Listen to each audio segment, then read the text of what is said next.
Why hello everyone and welcome back to another Big Ambitions update this time around. Hope you guys are doing well. It's been a while and the devs have blessed us with another patch. It's the 0.9 experimental update and it's nicknamed The Struggle.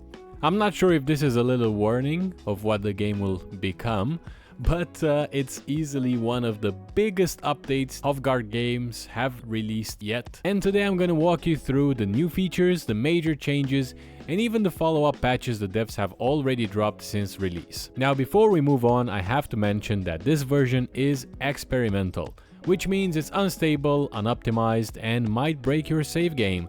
So definitely make some backups, and as always, the devs asked us to not leave any negative reviews based on this branch because it's here for testing purposes. It's not official, it's not, ready yet. And it's our job to make their lives easier by complaining, so it's a win-win for everyone. So let's start up with the new tutorial. So it's been rebuilt from the ground up and I'm super excited for it. Over the last few months, we have received tiny incremental changes to it, but now it also covers some missing items like what do you do with the healthcare insurance, what do you do with headhunters, and it also dynamically adjusts itself based on which wholesaler business you choose. Basically, it became what it should have been from the get-go in my opinion. This is an early access game, things are gonna change, improve as time goes by, and this is one of those times. I guess it was enough of us complaining about how boring the tutorial was and how repetitive it was for the devs to actually do something about it. And it's nice to see that it kinda now drags you through all the different aspects of creating a business, which is what a tutorial should do in the first place. Sadly, Uncle Fred's voice actor passed away. His name was Mike McKay, so now they have welcomed their new voice actor who stepped in to fill his shoes, and his name is Jeff Pillars. Some tutorial edge cases are still buggy, but patches have already fixed issues like objectives not triggering, job quests not completing, and tutorial pointers lagging the game. So it's already a bit more stable than the day one. Moving on, we now have a new starter job, a delivery driver. If you have been watching my channel before, you will know that I've done a few playthroughs where I started from nothing basically, and kinda like ran the game as it's supposed to be played, and became shortly after loaded with cash. But the struggles of the early stages of the game were still something that I did not appreciate at all, especially Elgato's supermarket. I mean, that guy was such a menace to deal with. If you were 1 minute late to your shift, he would be so angry, text you immediately, even fire you. I've been fired like 4 times. Something ridiculous like that because, well, I just didn't wake up in time, I guess, because I was sleeping on a bench next door to the to the supermarket to save money and not spend it on like a property. But anyway, now alongside Elgato, you can now take delivery van jobs, which are pretty cool, I guess. They show up on Google Maps, and you have to deliver these 3 packages before the time runs out. The faster you go and the fewer dents you put in the van, the better your payout and tips. I think when I'm gonna start doing this, I'm not gonna be very good at it because, like I said, if you guys watched my channel before, you will know that driving is not the main thing that I'm good at in this game. I'm the furthest thing from it, and I'm pretty sure that these delivery jobs are not gonna go in my favor for the most part, but we'll cross that bridge when we get to it. Since launch, the devs have patched in fixes for the vans not highlighting properly, or the wrong delivery items showing up, and even the weird parking bug when vans respawned and launched your car into orbit.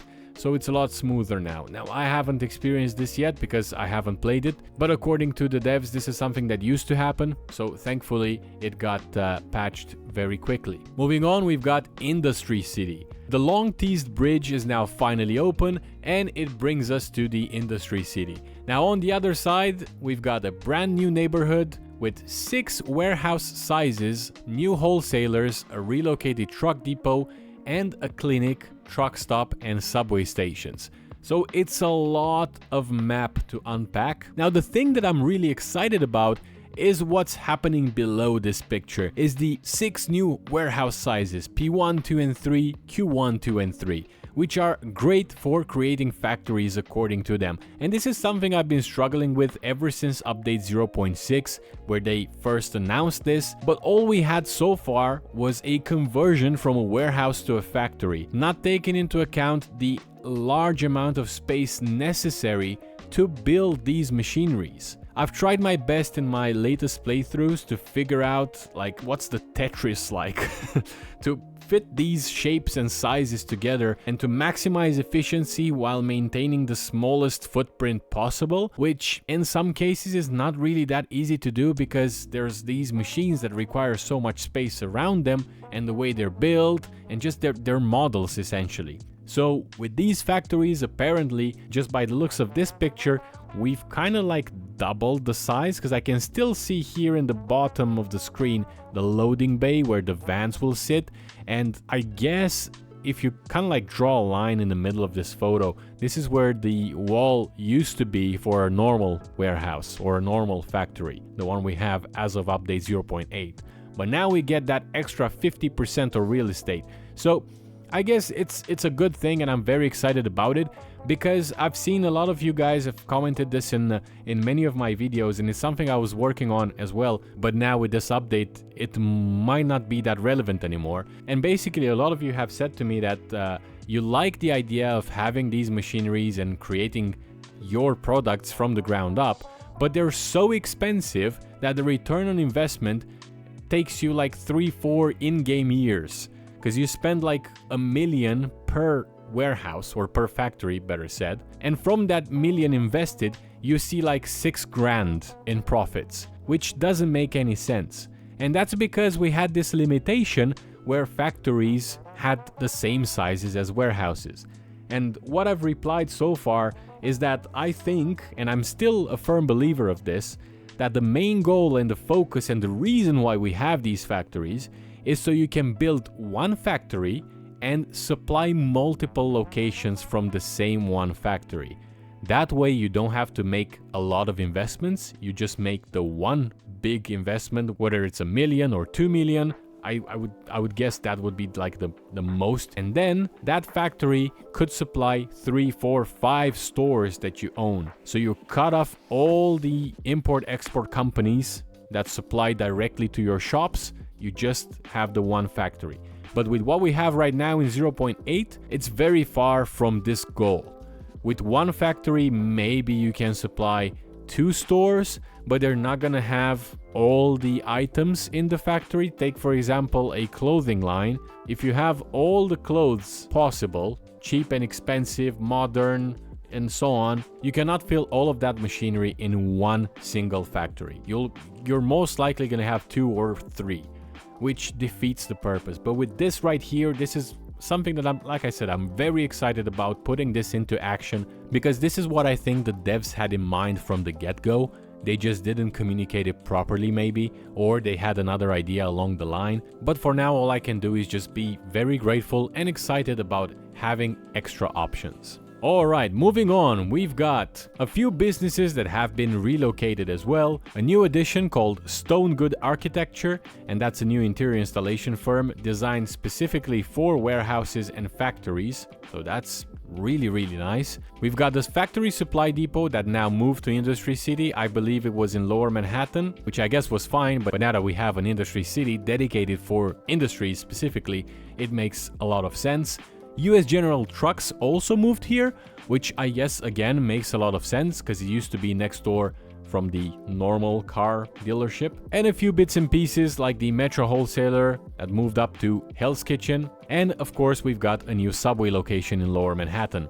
And next up, we've got a blueprint creator. I think this is the quality of life feature everyone's been asking for. Instead of running back and forth 50 times, you can now design and duplicate layouts, like copying an entire workstation setup in one click and then install it straight into your business via an installation firm. So you can literally build what you want to build outside of your store and then just have it installed without you lifting a finger. I'm not sure what the cost implications are of this, because interior installation firms are really costly. I think for the 1,000 square meters fast food restaurant that I built recently in one of my playthroughs, I was paying just shy of 900k, and if this is something that is basically custom made for you, I would imagine that would be a bit higher, but we don't have any updates on that as of this moment.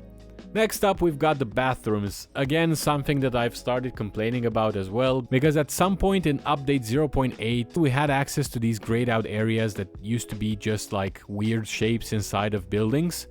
And I always thought that those could be used to do something, and then they became, I mean, they were toilets, they had the toilet sign above them, but the doors were just locked always.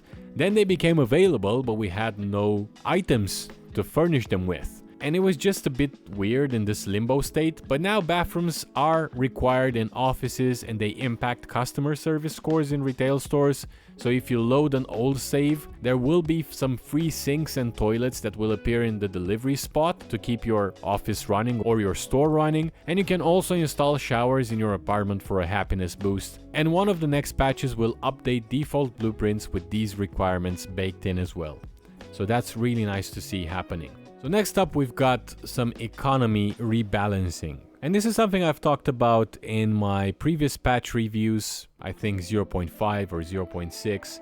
It used to be a time in the not so distant past actually, where you could literally start again, create a clothing store, and become a millionaire in like 2 days. Then they introduced the electronic stores, which completely defeated the clothing stores. You could build just electronic stores and make, I don't know, twice or 3 times as much money as you would make from the clothing brands. And then something else changed as well. They dialed down everything, and now it's just this kind of like uniform setup where they're almost the same but not exactly. So it's nice to see that part of this update there's also another economy rebalancing, and they say you cannot open up a store and instantly print millions anymore, but they're just basically saying that they made it a bit harder, a bit more of a challenge to get to that point where you become a millionaire. You'll need to progress through a bit more struggles to get there, and hence the name of this update. I'm not exactly sure what this means, but they say that the easy difficulty now adds a nice free boost of customers to your default traffic, and the normal difficulty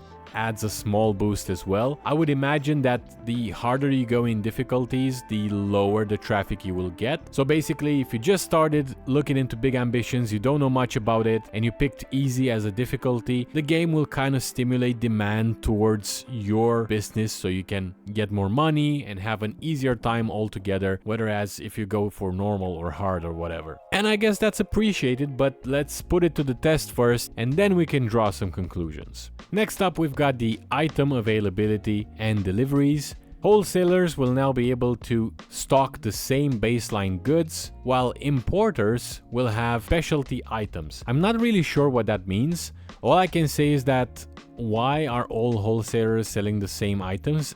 It's not a bad thing, don't get me wrong. It's something I actually complained about as well during my play sessions, where you would be forced to have 2 or 3 purchasing agents because you would use one of them for the only wholesaler that sells paper bags, but nothing else that is of interest to you. And then you'll need a second or a third one to expand your business, which of course just doesn't make any sense. So it's a good thing that they all have the same inventory, but what is the purpose of having multiples now? Am I reading this incorrectly? Am I missing something here? You guys let me know in the comments. And then the importers now sell paper bags, sodas, and unique selection of items. So I don't know if the wholesalers also have access to paper bags or if that's purely an importer job, but we'll get to that point when we finally step into the game. And one other change, as it seems, you will now need a factory for the most profitable items. So expensive jewelry, clothing, smartphones, and smartwatches, the way I'm reading this, can only be sold if you make them yourselves in a factory, which may be a bit annoying in the beginning. Like, this is like end game stuff, I would say, because you cannot make a factory until you have at least 1-2 million in your bank. It just costs that much to employ people, to get the materials, to get the equipment. The equipment is so expensive anyway. A very bold choice here could be nice, but at the face value, I think it's a bit too extreme. Deliveries have also received a bit of a change, and just looking at the screen, I can say from the beginning, thank you so much for this. Basically, it will happen only once a week now on a Monday at 8 a.m. You don't have to schedule the deliveries anymore. And it seems that by popular demand, the devs also confirmed an urgent order option that will be coming on before the full release. So if you need paper bags midweek, you can pay extra for the next day delivery. And as you can see here, now both importers and wholesalers will deliver in units instead of boxes, which made no sense in the past for some of the items, since each box size is different for each item, and you can quickly see how much of an item you sold and how much you ordered last week. And this is why I was getting just excited when I was seeing the screen. You can make an educated assumption or an educated estimate that, hey, maybe I'm ordering too much, I'm only selling 600 products, maybe I can go with just ordering 1500 to have a little bit of a buffer, but not go into like 4000 or whatever. Like I said, there's no more minimum order amount. I've actually recently encountered a few bugs with update 0.8. With previously existing schedules that I've already done for my shops, I would add items to that list. So let's say the minimum order was 5k. I would order items that would total 6k, so I'll be 1k above the minimum, and then I would just make a change later on, adding another item or just changing the quantity, but making it greater regardless. And my existing order price would go from 6,000 to 0. So I would be in this weird spot where I'm already ordering 20,000 carrots, for example, and they all cost me 0. I would have to order 100,000 carrots to push that minimum order up again to the correct amount. I'm just saying I'm glad the minimum order amount is now gone. There's also smart deliveries. You can toggle on or off, very nice. And altogether, I think this package offers both the benefit of having less things to worry about and also having this index or this nice view of how many you've sold previously, what's like total cost. It just looks better. From a UI perspective, I think they did a good job. But again, we'll have to see it live in the game.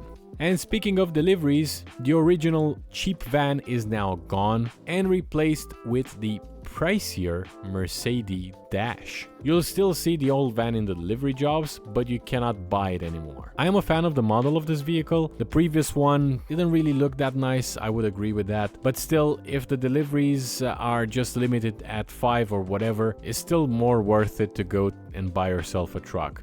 But again, it's something that we need to test, and I definitely want to get behind the wheel of this one and just check it out for a second. There have been some collision bugs with several vehicles, including the bridge ramp and industry city roads, which have already been patched as well. Moving on, we have economy and rivals. So rent and utilities now cost more, business courses extend all the way to factories, and rivals behave more logically. So smaller rivals use wholesalers, big ones will mix in importers, and the elite will run factories. This is all very nice. I'm just very upset about the business courses. Those do absolutely nothing for you as a player. It's just like this invisible wall that you have to pay for and struggle with until you get to actually using a business. Because you have those two courses, I don't know what they're called. I think one is basic or business fundamentals, I think. And the other one is basic course, something like that. Which basically tells you, oh, you need this one to run a shop. And oh, you want to employ more people? Then you need to run this other course. But learning for these courses, it's extremely boring because you just go into a building, you click study, and then you're locked in for like 4 hours or 8 hours. Your energy runs out, you cannot work in that time, so you're actually losing money. And it's just for what? And now you're adding factories into the courses. I don't know if this is the right or necessary thing that should have gone into these courses, but we'll have to check it out for ourselves. Maybe they actually did some changes to the way the courses are represented in the game. Highly doubt it, but we'll see. And one of the beautiful things that I've seen written in this patch note is that rivals will have their economy also managed according to the player as well. So a rival should not be able to earn more than the player can make at the same store. And we've seen that especially with Huang in my recent playthrough. His supermarket store was making like 600,000 per week, and I was barely getting to 100k, if that. And it was just so illogical. Like, how can you have this big gap? You must be doing something that I'm not. but it turns out it was just like a quality of life improvement. And I'm happy that the devs are addressing this as well. When it comes down to market events, they have also changed, so they are more dynamic right now. So in the past, one of the steps that was recommended for you to take was to look at Market Insider and just check out what is the demand percentage for the product that you are willing to sell in a specific location, say Midtown for example. This is something that I've always been doing, and just looking at the screen right now we can see that bag of apples has 29% demand. So if you were to open a store that sells purely apples, you would pretty much have a tough time making some profit out of that. So what happens is that when you now introduce a new product into a neighborhood that wasn't there before, the product will go on a hype mode. So it's going to increase the sales for a week and then will often end up in a shortage the following week. So you get a little bit of boost, but then you also get a bit of a drawback. So it might be worth, if you're kind of like getting ahead of this and getting as much inventory as possible, just to plan ahead. And then of course, if too many stores are ordering from the same wholesaler or importer, then the item will have a high chance of going into a shortage, which is very nice, and it's something that happens in real life as well. Happy to see it introduced into the game, and I'm just wondering naturally if this will affect factories in any way, shape or form. There's also been some balancing done. Florists and fruit shops are now more profitable, nightclubs will make also more money on weekends, and real estate agents are rebalanced to feel a bit more realistic. You're still gonna need a few decades to recoup your investment, but it's not gonna take centuries anymore. So I guess that's a good thing, but such a late game thing to think about, it's not even worth mentioning, but I guess it's a nice thing to have. Also, it seems that some items that previously were existing but weren't functional now are functional. One of them is the uniform lockers, which are now required for your employees to change. So just another item on the shopping basket when you want to open a store. There's tons of new art props like blinds, curtains, AC units and fruit pallets. There's faster employee hiring via the My Employees app. There's an expanded character customization including plastic surgery. Very excited about that. Flatbeds and handmade trucks are now easier to get, and there's been loads of bug fixes across the board. So if we're looking a bit at a patch roundup, since launch, 3 hot fixes have gone out. Patch 1 fixed the Industry City buildings not showing, broken cash registers, duplicate paper bags, and tutorial pointer issues. Patch 2 unlocked swimming and calisthenics at Sunset Park, fixed delivery job quirks and corrected business relocations.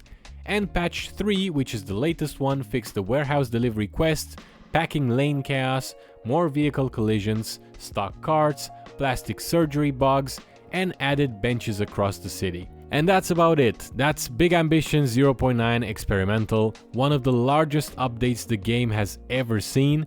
Industry City, blueprints, bathrooms, rebalanced rivals, new jobs, a more realistic economy, maybe, hopefully, with patches already rolling in to make it more stable every few days. I'll be covering my own playthrough, so stay tuned if you want to see the chaos of building a business empire under the struggle, and let me know in the comments which part of 0.9 are you most excited about. Industry City, the economy changes, or just finally being able to add bathrooms to your shops. Thanks again for watching, take care, and I'll see you in the next one.